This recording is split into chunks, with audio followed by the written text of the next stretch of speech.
ఓం శ్రీ మాత్రే నమః. సీతా సమేత శ్రీరామ పాదసేవా దురంధరాయ నమః. అందరికీ వినాయక చవితి శుభాకాంక్షలు. లక్ష్మీ గణపతిని పూజిస్తే చాలా మంచిది అని అంటారు కదండి. ఎందుకు లక్ష్మీ గణపతిని పూజిస్తే మంచిది అనేది ఈ రోజు తెలుసుకుందాం. లక్ష్మీ గణపతిని ఎందుకు పూజించాలి అనంటే, శ్రీ మహాలక్ష్మీదేవి క్షీరసాగర మదనంలో తన సోదరుడైన చంద్రునితో కలిసి జన్మించింది. లక్ష్మిని చూసి శ్రీ మహావిష్ణువు నేను ఈమెను వివాహమాడతానని ఆమెను చేపట్టారు. అప్పుడు శివుడు లక్ష్మీ సోదరుడైన చంద్రుణ్ణి తన శిరస్సును ధరించారు. లక్ష్మి అనగా విష్ణుమూర్తి భార్య మాత్రమే అనుకోకండి. లక్ష్మీదేవి అనగా సర్వదేవతలకు శక్తినిచ్చే ఒక మహాశక్తి స్వరూపం శ్రీ మహాలక్ష్మీదేవి.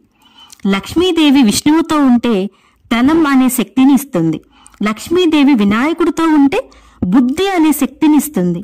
లక్ష్మీదేవి మనిషి దగ్గర ఉంటే ధైర్యం అనే శక్తిని ఇస్తుంది.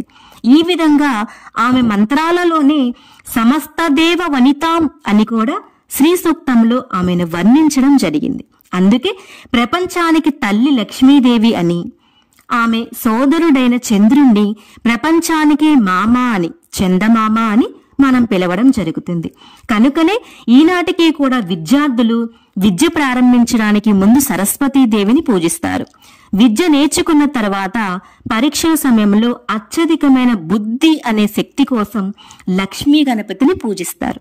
బుద్ధి శక్తితో విద్యలో ఉత్తీర్ణులవుతారు. అందుకే మనమంతా లక్ష్మీ గణపతిని పూజించడానికి కారణం. సర్వే జనా సుఖినో భవంతు.